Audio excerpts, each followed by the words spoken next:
Here are your news highlights. Africa-wide, CAF Awards, Sadio and Mohamed Salah on shortlist for Player of the Year. Egypt, Israel to probe claim of Egyptian soldiers' mass graves. South Africa, Elon Musk notifies Twitter he is terminating the deal. Angola, big fight erupts over José Eduardo dos Santos burial. Diaspora, Amazon rainforest records highest deforestation rate in years. Nigeria, Shell, ExxonMobil to enforce $1 billion arbitration awards against Nigerian National Petroleum Company. Rwanda, Ministry of Health bans advertisement of medicines and medical services. Zambia, Zambia in plans to cancel over $2 billion projects to rein in debts. Sadio and Mohamed Salah on shortlist for Player of the Year CAF Awards. Former Liverpool teammates Sadio and Mohamed Salah are on the updated 10-man shortlist for the Confederation of African Football Men Player of the Year Awards for 2021 to 2022. Mane, who joined German champions Bayern Munich last month, had the upper hand over Salah at international levels this year. Senegal beat Salah's Egypt in Africa's Cup of Nations finals in February before winning their 2022 World Cup playoffs tie the month after. Mane is the last man to have been crowned Africa's best back in 2019. Since then, the awards have been cancelled due to the COVID-19 pandemic. Egypt has said that Israeli Prime Minister Yair Lapid has agreed to investigate reports of a mass grave in central Israel containing the bodies of Egyptian commandos killed during the 1967 Arab-Israeli War. President Abdel Fattah el-Sisi brought up the issue during a call with Mr. Lapid, according to the Egyptian leader's office.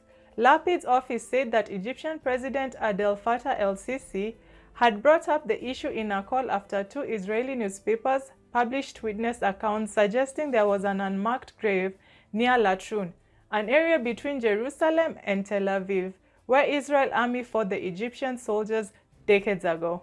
According to the statement, Lapid has directed his military secretary to examine the issue in depth and to update Egyptian officials. After fighting another war in 1973, Israel and Egypt signed a peace treaty in 1979.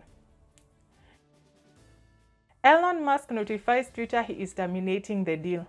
Billionaire Elon Musk wants to end his deal to buy Twitter, according to a letter sent by a lawyer on his behalf of the company's chief legal office in July 8th. Ringler claimed that Twitter did not provide Musk with relevant business information he requested, as Ringler said the contract would require.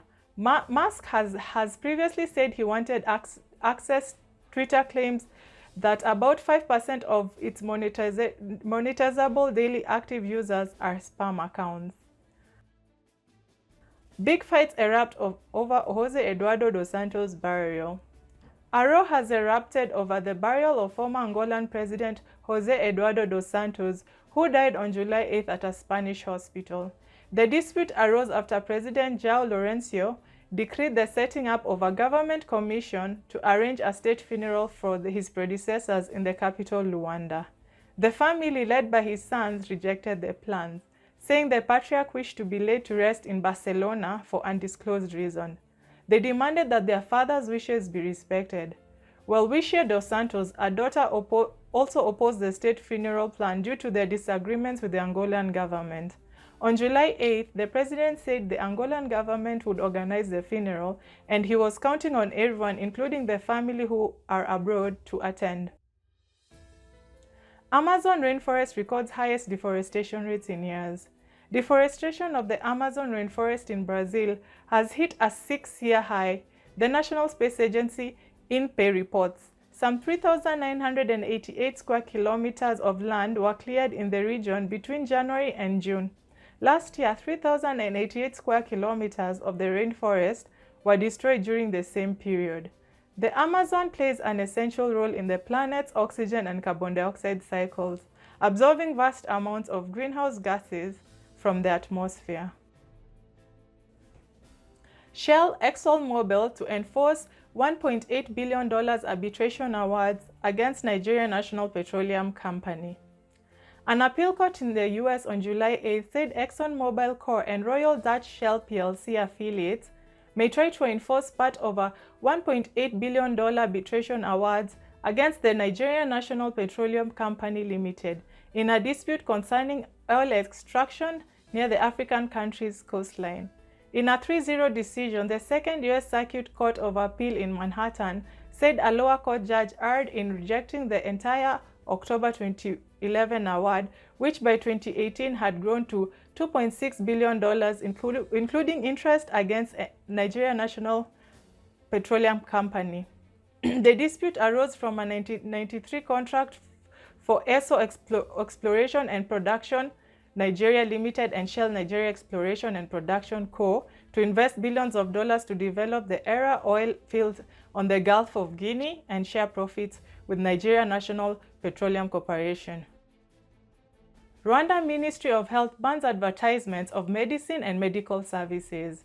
Rwanda Ministry of Health has banned advertisement of health services and talk shows without written authorization from recognized medical professional bodies in consultation with the ministry. In a statement signed by Minister Diane Gashumba, media advertising of medical services and talk shows have become excessive in the mainstream media and on social media. She says the ban covers those who sell drugs through the media. While only about 3,000 traditional healers are registered countrywide, it is believed that Rwanda is home to well over 14,000 traditional healers, raising concern about the quality of service provided by particularly the unregistered practitioners. The move marks the start of efforts to regulate traditional and herbal medicine, which many say has been invaded by fraudsters.